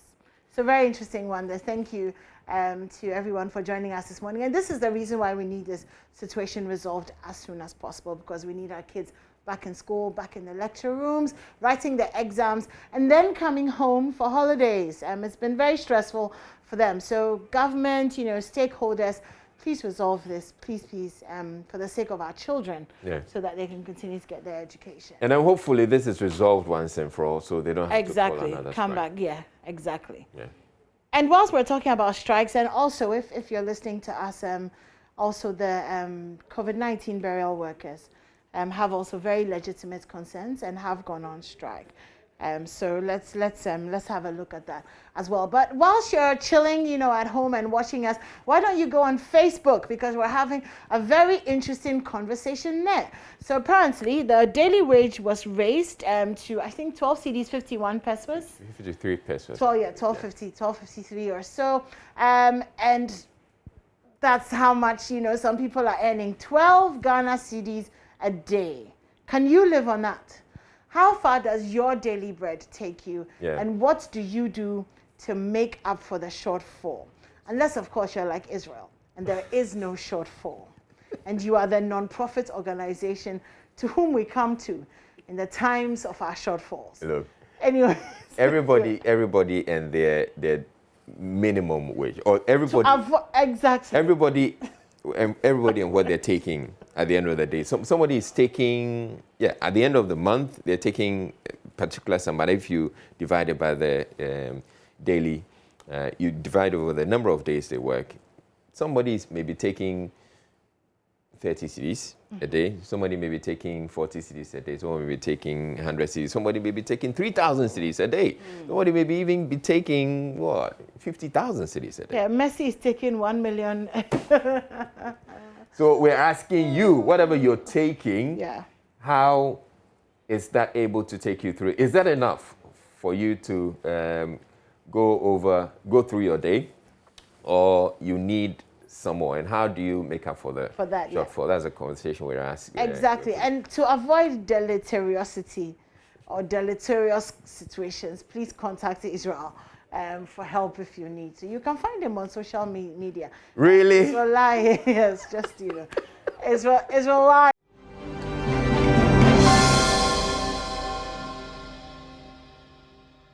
Okay, anyway, we'll get into that conversation a little bit, but yesterday I had a great conversation with Dr. Na Ashele Dodo. She is the CEO of Nova Wellness Center, and they take care of everything that has to do with your back. I get so emotional when I talk about this because a year ago I was bedridden for almost 2 months with back issues, and she nursed me back to health. So the importance of taking care of your back and finding the right person to take care of you when you're not well is very important.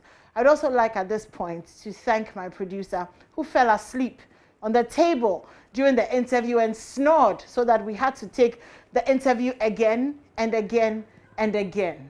But we thank God because the good and the bad, they all work together for our good. Coming up next is our Healthy Thursday conversation. Welcome to Healthy Thursday here on the AM show. And this morning, we're at Nova Wellness Center, and we're talking everything to do with your back. And I have my producer on the bed right now. This is a DRX 9000, a spinal decompressor. And it's one of the machines here at Nova.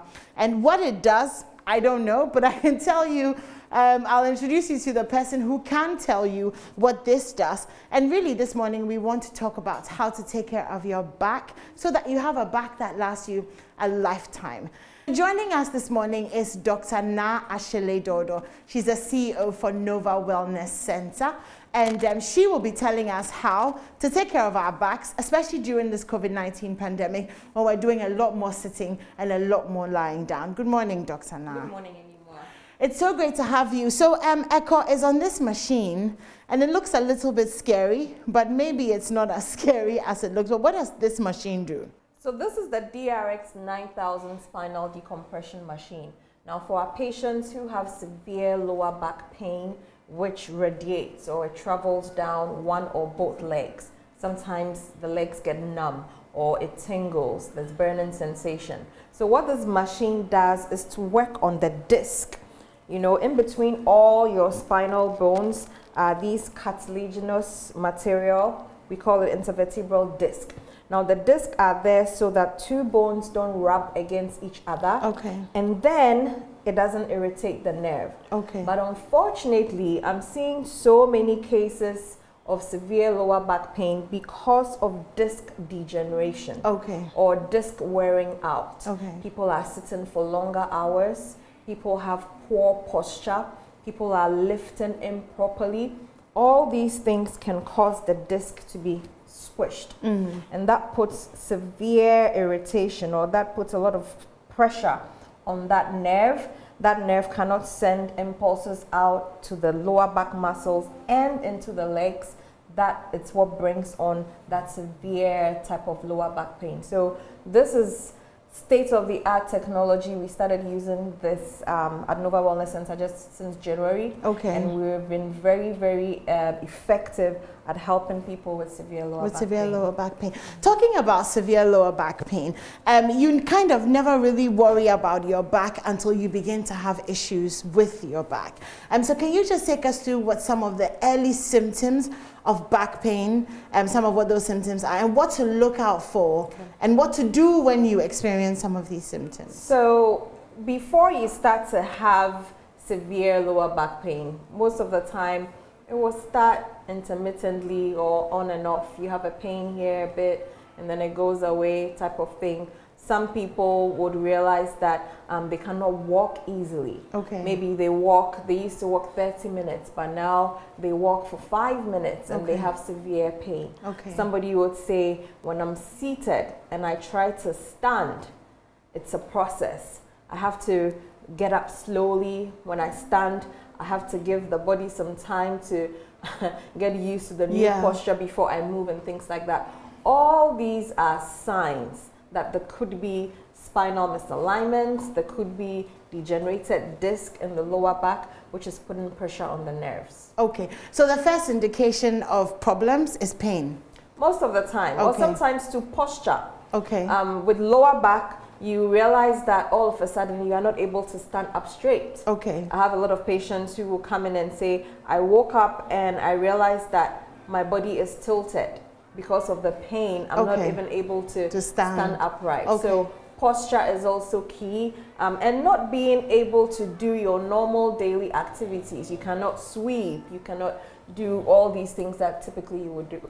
You're talking about these pains that prevent you from doing your normal day-to-day activities, but what about the kind of aches and pains that we've become accustomed to? You wake up in the morning, you know, maybe you didn't lie down properly or you didn't. Are those cause for alarm as well? Do we need to see a doctor when we have those accidents? Great question. So if you woke up and you're having some achiness because you slept wrong, typically your body should fix that problem within a day, maximum 3 days. Okay. So without having to take a painkiller or do anything drastic like that, your body should be able to handle that type of stress. Okay. However, if that lingers and you realize that it's been a week, you are still having that pain since that day you woke up wrong, then you should know that it's a possibility. There may be something else going on apart from is the muscle being tight because you slept on it improperly and things like that. So when it lingers, or sometimes it's a pain you never felt before. Okay. You know how you feel when you slept wrong and you wake up, what the pain is like.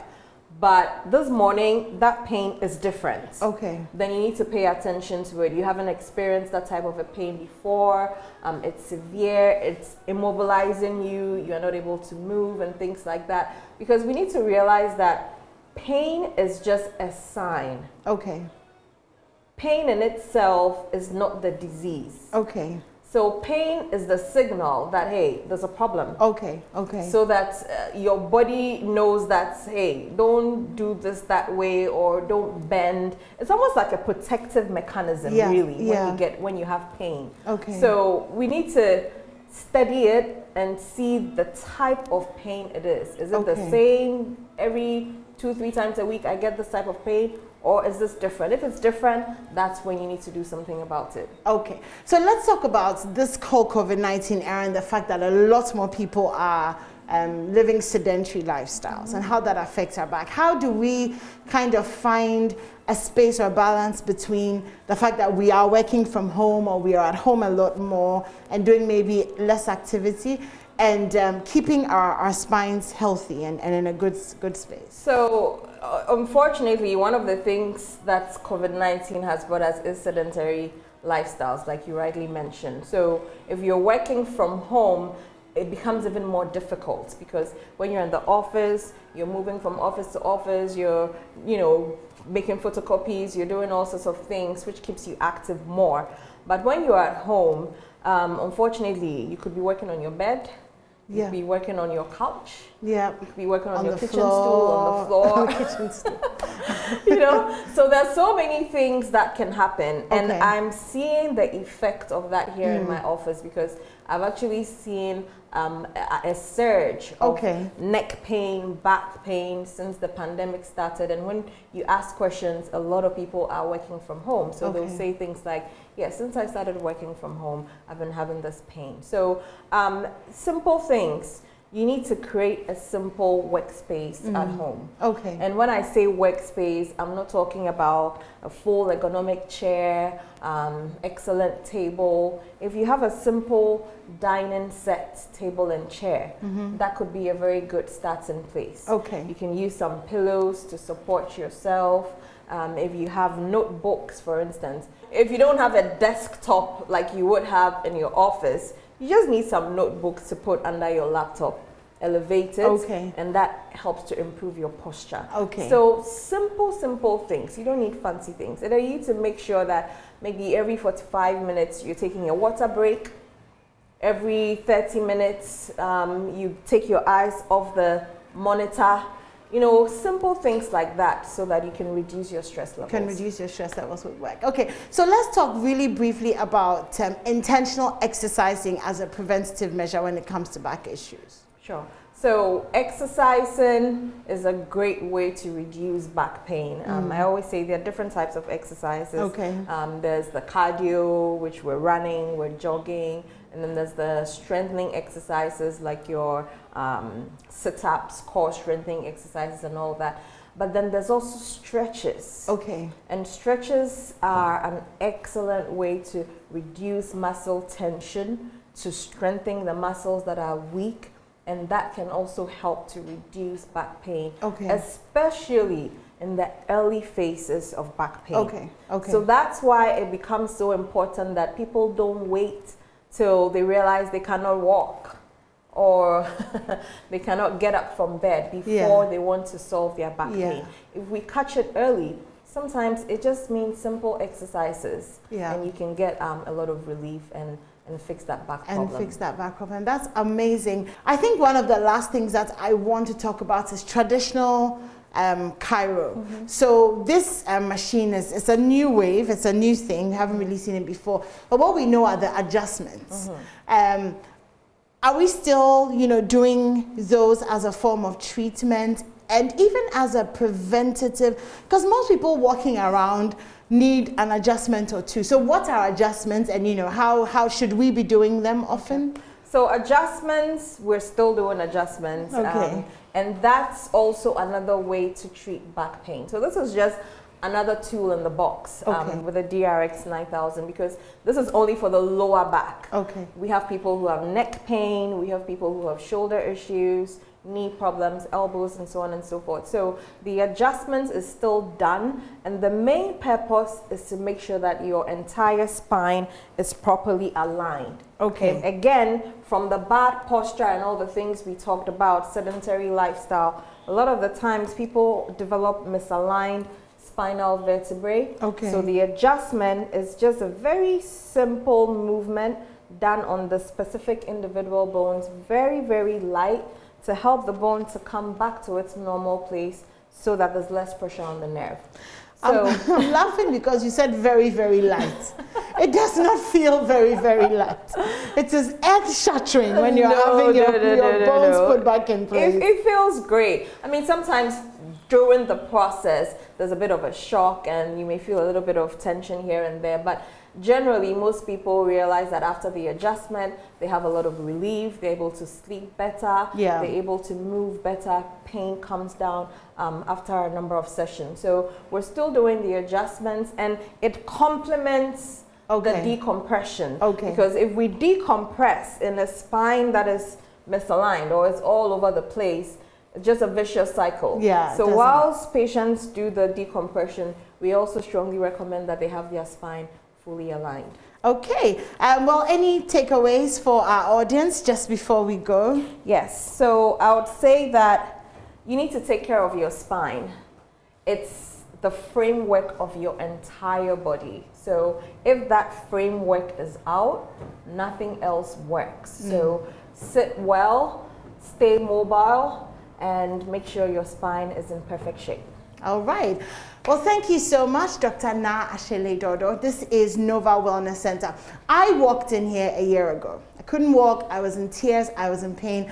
Dr. Na took care of me, and I wear high heels every day. So if you have back pain, you know where to go. But more importantly, take care of your back, because you really don't want to have to deal with the pressures and the pain of having issues with your back. This is Healthy Thursday here on the AM show. Don't go anywhere. We'll be right back. Very interesting conversations. Now I feel like, Anima, I should go see her. Yes, you should. And for her to get an adjustment and put things in place. Because you never know. Yeah. You never know. You're thinking that you're fine, but exactly, you're stressed. We're sitting down, you know. Yeah, it can be very deleterious sometimes, you know what I mean. But you know, an adjustment here or there, you know, you're feeling good. So okay. yeah, you should arrange for me. I will certainly arrange for you, Israel, my darling. Thank you.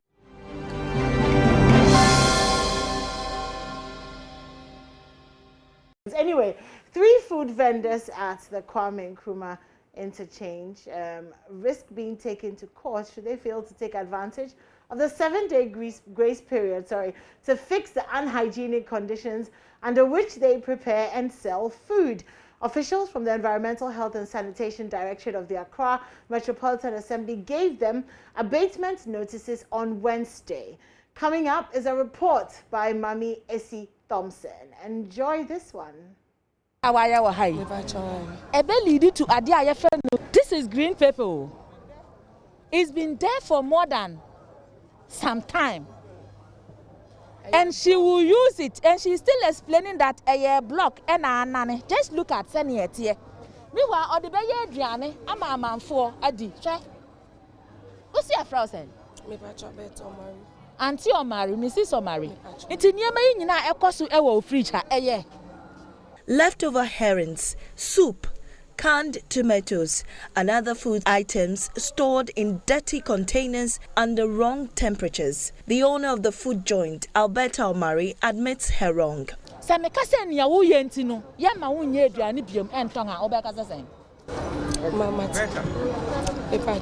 But she's not left off the hook. She has 7 days to fix the mess or face the court. We are taking action against her for one, leaving an open tin food in the fridge with the open can. And also the fridge is very dirty. She has to clean the fridge and ensure that when she is preparing the food is neat and hygienic. She will call the officer in charge of this area to come back for re-inspection. So we are giving her an abatement notice to abate all the nuisances that we have come to find here. Nearby is this dirty, dusty, windy Banku joint. Director of Environmental Health, Joseph Asitanga, queries the owner. The whole thing is that here, she's not even supposed to be here. When we look at the distance between here and the railways, it's not proper for human settlement, not to talk of commercial activity as a restaurant.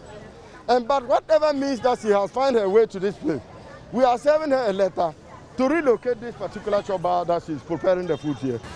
Those caught under the bridge littering were made to sweep. This place was cleared in the morning, and the officer in charge knows that they have come to clear this place and they are at a different place, only to come around to see the junkies come and fill this place up with waste. How can we go? This is the country we are living in. You come and dump, you take the money, you take your money somewhere, then you carry the ball and come and put it here. Then you go around, collect money, then you bring it and put it here for us, government to come and collect. You will carry this thing, he will carry it himself, we'll see where he's going to put them in. I can't buy a sound and I have market for no beer in the Bakubana or Mabuano. I want a man who quite says and round with the Gua say. Levy and the beer Malquine. I don't know. Never can't buy, I can't buy a sa. Oh, I can't buy a sa. A giant internet where Bobo Muka cracker. Oh, yes, we are Bobo Muka cracker. Said so. On the Almighty affair, AMI. Now, wouldn't say a high and fun round, who had another run. If I can't buy, I am a kind of babby, sir. Oh, Elintra. I say, I can't send Prahanum say no. Every channel called and he not run back. Oh, and the vehicle container. Oh, market, I am a container or a vehicle. Said a bear on mine, a bear, fair my. Name sir, content and as I didn't run it, go now the best I say. Oh, they were no crowd of busy about oh, inside door, and I'm sending them in chamber, Lemon from bed there, and bet to our mamma. Once I and I see, I'll find said a bear, there. Oh, me there, and once I'm from Masnaba by a jar, a Jumaka crack, and I said a bear and Sabacoyano. Namina will cram in Saturday, and yet by a crack, said a bear, Miss Adechi, I'm uncle for Biadia. I'm here, like a cram is made, and may I be did. Oh, and Timmy Damosi. Why? Yeah. Master, sister, the gentleman is being asked to clear the rubbish that he's been dumping here indiscriminately. According to him, they dump it here for the refuse collectors to come and pick it up. But unfortunately, it is not legal to dump refuse here under the overhead. Master, put that thing down and collect, or else I will handcuff you now. Collect the thing. Are you supposed to sleep here? Are you supposed to sleep here? Leave it. What? Wallahi. I tell him jail.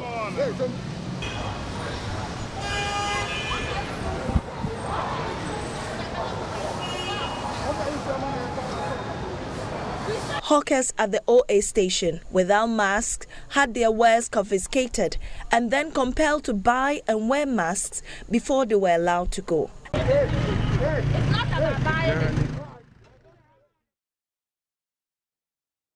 And that's our Joy Clean campaign. Thank you so much, Mami AC, for that one. We're taking a short break. And when we come back, we'll have Showbiz with IB. He is speaking to Ja Beloved. So it's a Rasta kind of morning. Don't go anywhere. This is still the AM show.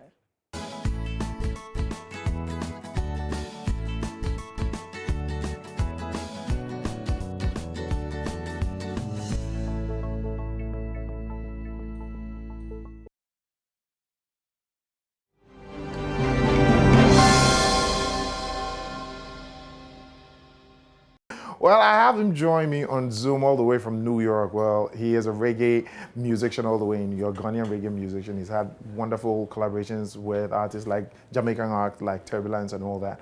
Well, Ja Beloved, how are you doing? My brother, how are you, sir? I am great. Now, why that statement that reggae is rather more indigenous than highlife music? Can you tell me a little bit about that? A little bit of background knowledge on that. Well, I'll say just a statement of fact, you know, and what it is this. A little bit of it was explained in the overall, I mean, the video that I made. This is it. From a very long time, Ghana reggae, I should say, suffers a lot, you know, in terms of promotion from mainstream media because of a certain cliche that it's not indigenous, you know, and the preference is to promote indigenous music. Okay, so let's say we're promoting indigenous music, then reggae music should really be promoted because reggae is indigenous African music and Ghana is Africa. So, and this is the reasoning behind that. If you go into the history of highlife, the name itself suggests that it's not indigenous, you know, highlife. We understand that it came from certain traditional forms like the Adenkum, the Sichi, you know, all those traditional forms. But it was not original. It was put together with foreign influences like guitars, horns, keyboards, all of that, to entertain, guess what? The expatriate population. Highlife was really made to entertain the expatriate population, you know. So that makes it okay for us. It's okay. We're not complaining about that in all of it. I don't intend to cut you. But how about the Yamponsa strings, the Jacodomo strings? Because this was just, I mean, a lift of the palm wine music and just giving a name so that it could suit the upper class back then. You are right. But let's look at that and juxtapose that with reggae music also. Okay. Because reggae music actually, so I was trying to look at the origins, right? The origins of these two. Okay, good. Now, highlife, the patterns, right? Mm-hmm. Yeah, it's true that they've got on sign all of that, right? But also the guitar part is really and truly listen to Spanish music. Listen to Spanish music. Some of our high life artists were actually lifting it directly, lifting melodies directly from Spanish music, you know, and playing it, and it fit very well with our already, you know, established rhythms. So that's great. But reggae music, excuse me. Sorry. Reggae music also has its roots in Africa, because the people who were taken from Africa, right? Yeah. Ended up in the Caribbean, brought our culture, our music, right? Our food, everything over there. And then reggae music evolved out of that. Now, if you ask anybody who is a historian or you know, a connoisseur of reggae music, they will tell you that it came out of the African rhythms that the children brought from here, you know, brought from Africa over across to the other side. So my thing is this: if high life music came from Spanish origins, seamen, you know, who traveled to Spain and back, you know, the Takrady port and all of that, they brought that influence, you know, versus the influence that was carried away from Africa outside, repackaged, and is being you know, given back to the world. I feel like that is more indigenous than what we borrowed from Spanish rhythms. In that sense, are you saying that we should now concentrate on promoting reggae music more than our high life music as the genre from Ghana? Is that what you're saying? I think we can walk and chew gum at the same time, my brother. What it is true. We can walk and chew gum at the same time. Okay. We don't have to put high life on the back burner for reggae. What I'm saying is that if we're saying that we want to promote indigenous music, then we should really promote reggae music too, because reggae music is indigenous. And we have the talent. Is this statement a Rasta faith-driven statement? Are you doing this because you do reggae, because you're a Rastafarian? I mean, I'm speaking up for my people, because really and truly, like I said, I've been around in Ghana for a long time and seen how reggae music suffers just for this common reason. You know, people don't want to promote reggae music because, first of all, it was tagged with, you know, marijuana and all of that. Okay. Now we're looking at governments in the West freeing it up and putting it up there on the stock exchange and stuff like that. You know, but we don't want to go into that. What I'm saying is that the genre has suffered a lot, and it's about time that we give it some recognition. And now look at it. We have people like Shatta Wale, we have people like Stonebwoy, Samini, all these people have shown that the music can really be exported too. Okay. You know, if we really work hard, we package it properly, it really can be exported too. Okay. So I don't see why we should, you know, throw the baby with the bathwater. I think we can, you know, promote both high life and reggae music alongside. Okay. Well, before I let you go, any anything you're working on, any project you're working on currently? I'm working on an album called Zion Awake. I call it a protest album. There's 10 songs on it. Okay. Most of it is protest music. So, but it's multi-genre, you know. Okay. I try to show the different aspects of my musical journey. Okay. I use some hip hop rhythms with a reggae feel and all of that. I have a love song on there. I have a song on there for mothers. And the love song is what we call the wedding anthem. It's going to be a wedding anthem. Okay. We expect that every wedding, that song should be played, because it's such a beautiful song for couples, for like a man and a woman, you know. When are you releasing this album? I'm sorry? When are you releasing this album? The album is coming in December. Okay. But right now, there's a single out. The title track, Zion Awake, is out. Oh, okay. And there's also a mixtape that I'm on from Red Panther Music called Inami DNA. It's called the Symphony Rhythm. The Symphony Rhythm has Shatta Wale on it. What If is what Shatta Wale's version is called. There's a couple other artists on it. Yours truly is on it too. Mine is called Inami DNA. And that is also on the airwaves right now. But the actual album is coming out December. Well, Jah Beloved, thank you so very much for making time for us this morning. One love. Thanks a lot. 21 gun salute. Okay, so that was Jah Beloved all the way in New York, and he has given reasons why he believes that reggae music should be promoted hand in hand with high life music, because he believes reggae is more indigenous than high life as an African rhythm thing, because reggae is African rhythm generated, but high life overseas. Well, that as all time is going to permit us. But don't forget that on the 2nd, on the 3rd, and on the 4th at Labadi Beach is going to be an open air theater. Something must kill a man. You want to know? All you have to do is just make sure you're there to see what can kill a man. And that is all time will permit us here on the entertainment segment of the AM show. The name is Ibrahim Ben Bako.